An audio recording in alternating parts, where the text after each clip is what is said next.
இன்னைக்கு நம்ம வீடியோல என்ன பார்க்க போறோம்னா, ட்ரம்ப் வந்து நம்ம மேல 50% வரி விதிச்சனால என்னென்ன துறையில என்னென்ன பாதிப்பு வந்தது அப்படின்னு பார்க்க போறோம். வாங்க வீடியோக்குள்ள போலாம். ஃபர்ஸ்ட் ஆஃப் ஆல் எப்படி இந்த பிரச்சனை ஆரம்பிச்சதுன்னா, ஒரு மாசத்துக்கு முன்னாடி ட்ரம்ப் வந்து இந்தியாட்ட சொன்னாங்க, "நீ வந்து ரஷ்யாட்ட ஆயில் வாங்காத. ஆயில் வாங்கி நீ பெரிய தப்பு பண்ற" அப்படின்னு ட்ரம்ப் சொல்றாங்க. அதுக்கு இந்தியா வந்து, "நான் எப்படி ஆயில் வாங்காம இருக்க முடியும்? எனக்கு அங்க தான் ஆயில் வாங்குறது கொஞ்சம் சீப்பா கிடைக்குது. ரேட் கம்மியா கிடைக்குது." அப்படின்னு சொல்லிட்டு ரஷ்யாட்ட தொடர்ந்து ஆயில் வாங்கிட்டே இருக்காங்க. அப்ப ட்ரம்ப் வந்து இந்திய பெரிய கொலைகாரங்க அவங்க தான் என்ன பண்றாங்க, ரஷ்யா வந்து போருக்கு உதவி பண்றாங்க அப்படின்னு சொல்லிட்டு இருக்கிற எல்லாத்துட்டையும் வந்து நியூஸ பரப்பி விட்டுட்டாங்க. ஏன் கேட்கும்போது அவரு சொல்றாரு, "நீங்க நீங்க வந்து ஆயில் வாங்குனீங்க தெரியுமா ரஷ்யாட்ட? அப்போதே நீங்க ஃபண்ட் குடுக்கிறீங்கல்ல, அந்த பணத்த வச்சு தான் அவங்க போரவே நடத்துறாங்க." அப்படின்னு சொல்லிட்டு உலகத்துல எல்லாத்தையும் பரப்பி விடுறாங்க. அது மட்டும் இல்லாம ட்ரம்ப் சொல்றாரு, "நான் சொல்றதே நீ கேட்கலைன்னா என் நாடு எவ்வளோ பெரிய நாடு தெரியுமா? நான் சொல்றதே கேட்கலைன்னா, இப்ப பாரு உனக்கு ஃபர்ஸ்ட்டு வந்து 25% டாக்ஸ் ஏத்துனாரு. ஏத்திட்டு இந்தியா வந்து எந்த ரிப்ளை எதுவுமே பண்ணல. அதுக்கப்புறம் என்ன ஆச்சு, ஒரு 24 மணி நேரம் கழிச்சு இன்னும் 25% டாக்ஸ் ஏத்திட்டாரு. மொத்தம் 50% டாக்ஸ் இந்தியா மேலேயே ட்ரம்ப் போட்டுட்டாரு. இந்தியா இதுக்கு என்ன பண்றது? எந்த ரியாக்ட்டும் பண்ணல. இந்தியா என்ன பண்ணுச்சு, அங்க உள்ள இருக்கவங்க வந்து கொஞ்சம் பேசிக்கிட்டாங்க, இது பண்ணிட்டாங்க. மித்தபடி இந்தியா பெரிய ரியாக்டே பண்ணல.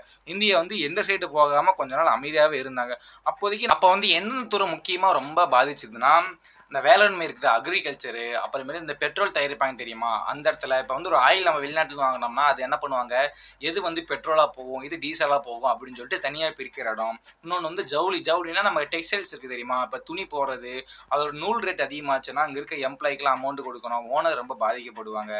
அது மாரி ஆபரணம்னா நம்ம வந்து இப்ப என்ன பண்ணா செயினு, இந்த மாரி மோதிரம், தங்கம் விலை, வெள்ளி விலை, இந்த விலையெல்லாம் படிப்படியாக அதிகமாயிட்டே போச்சு. இதோட முக்கியமா காரணம் என்னன்னா, நம்ம யூஸ் பண்ற செல்ஃபோன் அது இருக்கட்டும்ல, அது ரொம்ப ரேட். செல்ஃபோன் யூஸ் பண்ற சின்ன சின்ன பாகங்கள், அந்த கேமரா, லென்ஸ் இந்த மாரி சிப் இந்த மாரி அதிகமா என்ன பண்ற ரேட் அதிகமாகுச்சு. இது எது பெரிய டிமாண்ட் எப்போ வந்ததுன்னா, ஐஃபோன் இருக்கு தெரியுமா? அதுல தான் பெரிய டிமாண்டே வந்தது. அதுக்கப்புறம் வந்து இந்தியா என்ன பண்ணாங்க, ரொம்ப ஸ்ட்ரகிள் பண்ணாங்க. என்னடா பண்றது? ஏற்கனவே என்ன பண்ணாங்க ட்ரம்ப் வந்து இந்த சீனா இருக்காங்க தெரியுமா? அமெரிக்கா. பிரச்சனை இருந்தது.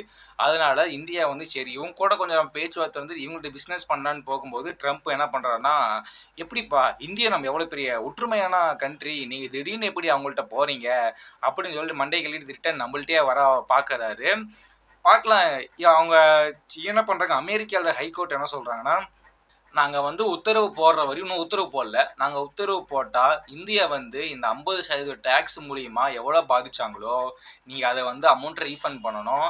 இந்த மாரி அவங்கள்ட்ட எக்ஸ்ட்ரா ஏதாவது அமௌண்ட் ஏதாவது வாங்கியிருந்தீங்கன்னா, அத ரிட்டர்ன் பண்ணிறணும் அப்படின்னு சொல்லிட்டு, அங்க இருக்க ஹைகோர்ட்லேருந்து நீதிபதிகள், அங்க இருக்க எம்ப்ளாயீஸ்லாம் முக்கியமான எம்ப்ளாயீஸ்லாம் என்ன பண்றாங்க, கருவூலத்துல இருக்க எம்ப்ளாயீஸ்லாம் இந்த இந்தியாக்கு ஆதரவா பேசுறாங்க. ஆனா ட்ரம்ப் வந்து அவர் திருந்த மாட்டேங்கிறாரு. அவருக்கு என்ன முக்கியமான நோக்கம்னா, மிகவும் அமைதியான அதிபர்ன்னு சொல்லிட்டு அவருக்கு ஒரு அவார்ட் வாங்கணும். அவரு வரனால தான் இருக்க எல்லா நாடும் என்ன பண்ணுதுன்னா, அமைதியா போகுது, சாந்தமா போகுதுன்னு அப்படின்னு சொல்லிட்டு ஒரு அவார்டு வாங்கணும். அதுக்காண்டி தான் இந்த மாரி போராட்டம் பண்ணிட்டு இருக்காரு.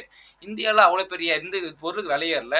மோடி வந்து மத்த நாட்டுக்குள்ள இருக்கிற இப்போ எக்கனாமிக்கோட சேர்ந்து கொஞ்சம் என்ன பண்றாரு, மேனேஜ் பண்ணிட்டே இருக்காரு. சீக்கிரம் இந்த 50% டாக்ஸ் வந்து நம்மளோட இதுக்கு வரும்னு சொல்றாங்க. எப்பன்னா நம்ம கட்டுப்பாட்டுக்குள்ள வரும். பழையபடி சகஜமா போயிரும். இந்த வர்த்தக போர் நின்றும்னு சொல்றாங்க.